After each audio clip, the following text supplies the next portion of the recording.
Le quart d'heure du crime avec Issa Marzouki.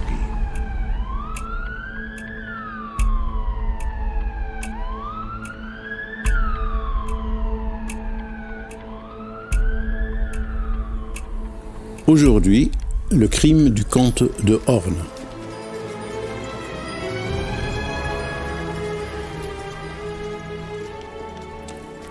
Le crime dont je vais vous entretenir aujourd'hui s'est déroulé au XVIIIe siècle français, du temps de la régence de Philippe d'Orléans.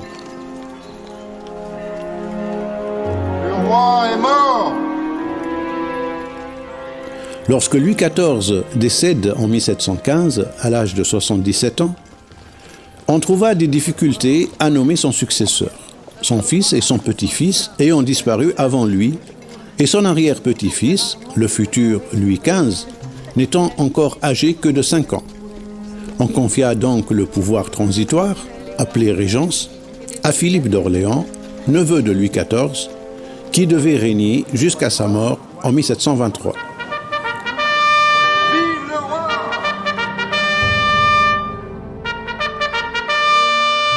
La période de la Régence est historiquement connue par son libéralisme, par réaction à l'absolutisme de Louis XIV, la dissolution de ses mœurs et son aventurisme économique, dû surtout à l'œuvre du ministre Low, qui permet l'utilisation de billets de banque basés sur la compagnie du Mississippi, provoquant la multiplication d'opérations financières souvent frauduleuses.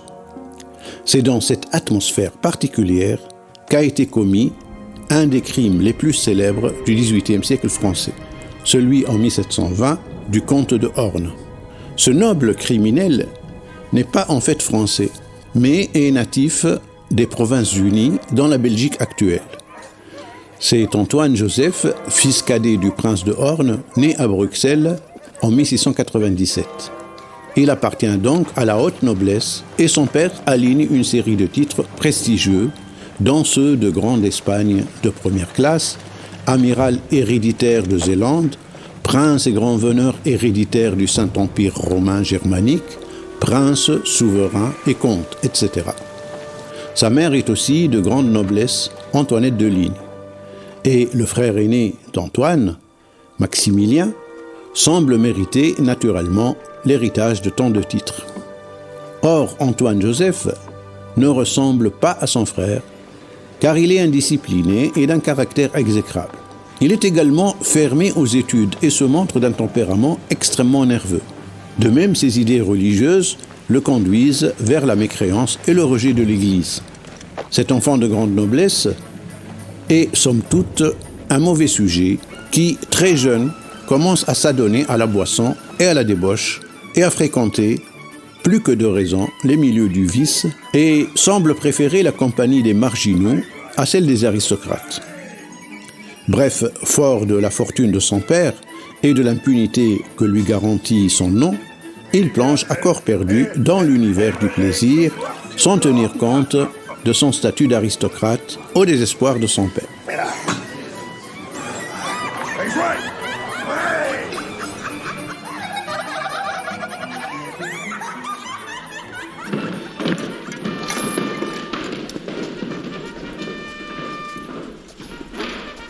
Antoine de Horn est paresseux et ne s'intéresse pas au métier des armes auquel il devait être destiné. Il ne sait pas manier l'épée et n'est pas bon cavalier. Afin de remédier à cette situation, son père l'intègre par force à l'armée, pensant que cette dernière finira par avoir raison de la dérive déplorable de son fils. Il lui achète donc le grade de capitaine, pratique habituelle à l'époque.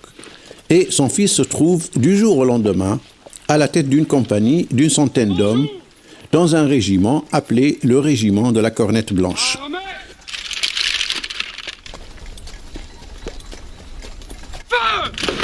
De 1712 à 1717, Antoine de Horn mène sans conviction sa période militaire, mais continuera en revanche à fréquenter les milieux de débauche et des jeux de hasard. Se montrant insolent vis-à-vis du généralissime des armées autrichiennes, il est condamné à passer un séjour en forteresse militaire, suite à quoi il sera chassé de l'armée. Revenu à Bruxelles, il mène une vie d'oisiveté en dépensant l'argent de son père et en multipliant les dettes. Son comportement insolent et immoral l'entraîne parfois à refuser d'honorer ses dettes, ce qui n'était pas acceptable et considéré comme déshonorant à l'époque. Pire, Antoine de Horn est pris en flagrant délit de tricherie aux cartes, ce qui achève de jeter l'opprobre sur lui. Le scandale touche sa famille et son père règle les dettes de son fils.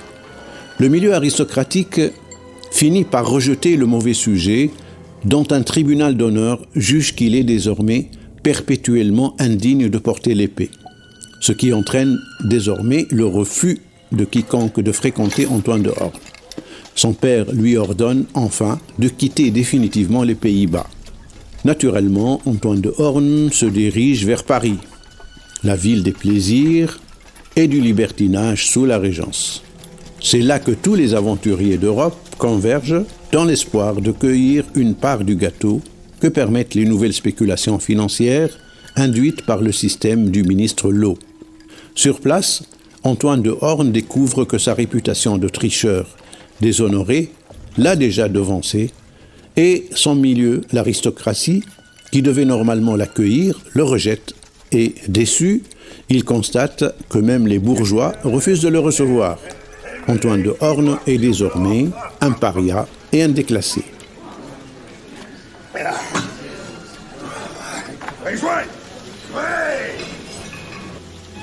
Ne pouvant plus se racheter, il continue à s'adonner à la boisson et à fréquenter de milieux sordides où, si l'on lui permettait encore de jouer et de perdre son argent, on le surveillait car les tricheurs ne sont pas aimés. Perdant beaucoup d'argent, le comte de Horn se trouve vite aux abois, dans une situation telle qu'il lui est impossible d'honorer ses dettes. Face à ses créanciers, qui deviennent de plus en plus menaçants, il n'a plus de solution que de se procurer de l'argent par n'importe quel moyen, quitte à commettre l'irréparable. Le comte de Horn prépare donc son coup en faisant appel à 2 bandits de la pire espèce, originaires comme lui des Pays-Bas. Leurs noms sont Lestan et Demille. Leur stratagème consiste à entraîner un agioteur, plus ou moins honnête, nommé Lacroix, dans une chambre de l'hostellerie de l'Épée de Bois, sous prétexte de faire affaire avec lui en lui achetant des actions de la Compagnie du Mississippi. Rendez-vous est donc pris le 22 mars 1720. Lacroix arrive avec son portefeuille plein d'actions. Dès que Lacroix s'installe, un verre devant lui, Horn lui jette un drap sur la tête, alors que ses 2 complices tirent leur couteau et commencent à le frapper.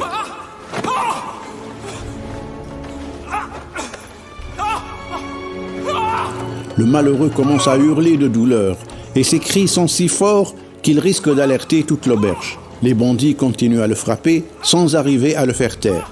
Tandis qu'affolés, Horn leur crie « Mais frappez donc au cœur, imbécile !» La scène du crime a donc pris le temps de s'ensanglanter avant que le pauvre agioteur ne meure pour de bon. Alertés par les cris, les clients de l'hostellerie ainsi que ses employés arrivent devant la porte qu'ils se mettent à frapper en criant d'ouvrir. Les 3 complices n'ont alors plus le choix que de sauter par la fenêtre et de s'éparpiller.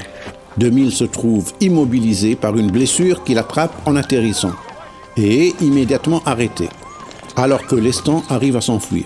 Le comte de Horn court et s'éloigne, mais il est appréhendé par les passants, intrigués par les taches de sang qui maculent ses habits. On lui demande d'expliquer l'origine de tout ce sang et il répond qu'il vient d'être agressé. Mais on l'emmène au bureau de guet et là, il est rapidement reconnu par les employés de l'auberge. Après avoir résisté, Horn n'a d'autre choix que de faire des aveux complets.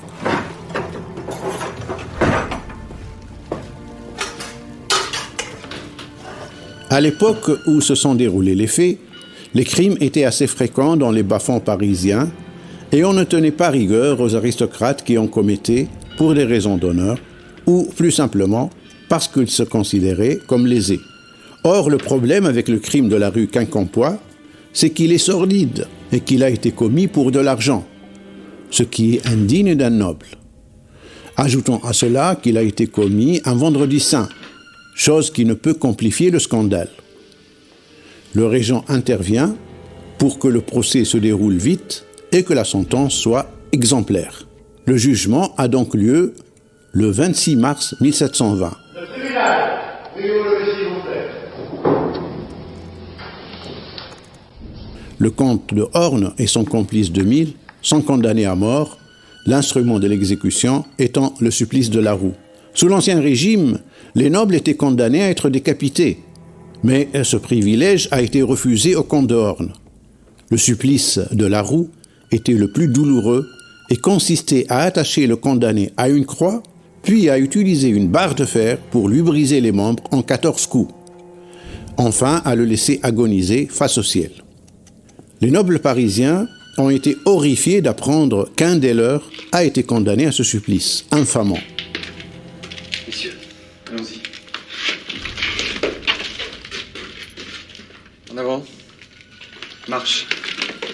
Ils ont fait tout ce qu'il était en leur pouvoir pour faire infléchir le régent et de recourir à la décapitation. Mais rien n'y fit. Le 26 mars, on procède à l'exécution sur la place de Grève, actuelle place de l'Hôtel de Ville à Paris. Des milliers de personnes sont là. Dès le 5e coup de barre, Antoine de Horn s'évanouit et ne peut être réanimé malgré les efforts du bourreau, qui se fait conspuer par la foule. L'agonie de 2000 dure quant à elle plusieurs heures, à la grande satisfaction du public. Le fuyard, Lestan, le troisième complice, ayant réussi à échapper à l'arrestation, n'a jamais été retrouvé ni jugé, et personne ne sait ce qu'il est devenu.